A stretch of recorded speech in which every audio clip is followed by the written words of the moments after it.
దాదాపు అన్ని సినిమాలు 2:30 నుంచి 3 గంటల రన్ టైంతోనే వచ్చాయి. ఎప్పటి నుంచో ఇలానే వస్తున్నాయి కాబట్టి ప్రేక్షకులు కూడా ఈ ప్యాటర్న్కు అలవాటు పడిపోయారు. ఎంత హీరోల మీద అభిమానం, సినిమాల మీద పిచ్చి ఉన్నా సరే 3 గంటలకు మించి సినిమా చూడడం అంటే ఆడియన్స్ బోర్ ఫీల్ అయ్యే ఛాన్స్ ఖచ్చితంగా ఉంది. ఒకవేళ దర్శక నిర్మాతలు అంత లెంత్తో సినిమా తీస్తే అది ప్రేక్షకుల మీద భారం మోపినట్లే అవుతుంది.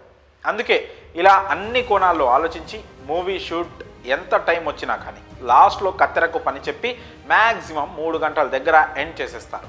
కానీ కొంతమంది పని రాక్షసులు ఆడియన్స్కు ఏమి ఇవ్వాలని స్క్రిప్ట్ రాసుకుంటారో అది పూర్తిగా స్క్రీన్ మీద చూపించేంత వరకు నిద్రపోరు. ఇప్పుడు పుష్ప 2 విషయంలో లెక్కల మాస్టరు సుకుమార్ చేస్తున్నది ఇదే.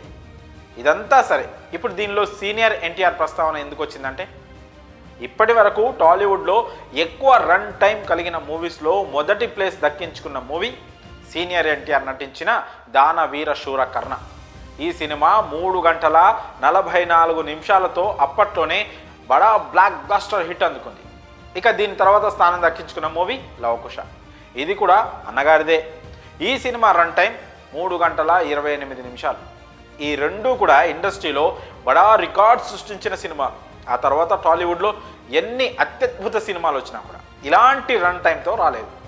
ఆ తర్వాత ట్రెండ్ మారి పాన్ ఇండియా సినిమాల రేంజ్కు తెలుగు సినిమా స్థాయి పెరిగింది. ఇక్కడ కూడా ఏ దర్శకుడు ఇలాంటి సాహసం చేయలేకపోయారు.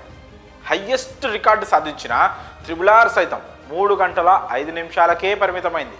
కానీ ఇప్పుడు సీనియర్ ఎన్టీఆర్ సినిమాల తర్వాత 3 గంటల 21 నిమిషాలతో తెలుగు స్ట్రైట్ సినిమాల్లో ఒక రేర్ ఫీట్ను సాధించడానికి పుష్పరాజ్ ఎంటర్ అవుతున్నాడు.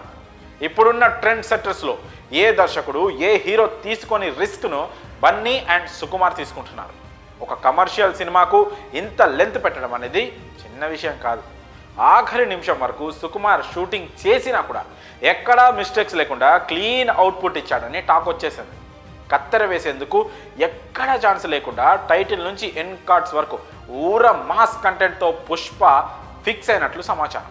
దర్శక నిర్మాతలతో పాటు మూవీ టీం అంతా కూడా దీనిని బలంగా నమ్ముతున్నారు.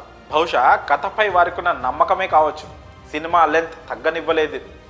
ఒకవేళ అనుకున్నట్లు సినిమా కనుక బ్లాక్ బస్టర్ హిట్ అందుకుంటే మిగిలిన దర్శకులు సుకుమార్ను ఫాలో అయ్యే ఛాన్సులు కూడా లేకపోలేదు. ఇన్ని ఆశలు, అంచనాలు పెట్టుకున్న పుష్ప 2 ఎలాంటి రిజల్ట్స్ సాధిస్తుందో చూడాలి. మరి ఈ విషయంపై అంటే సినిమా లెంత్పై మీ అభిప్రాయాలను కామెంట్స్ రూపంలో తెలియజేయండి.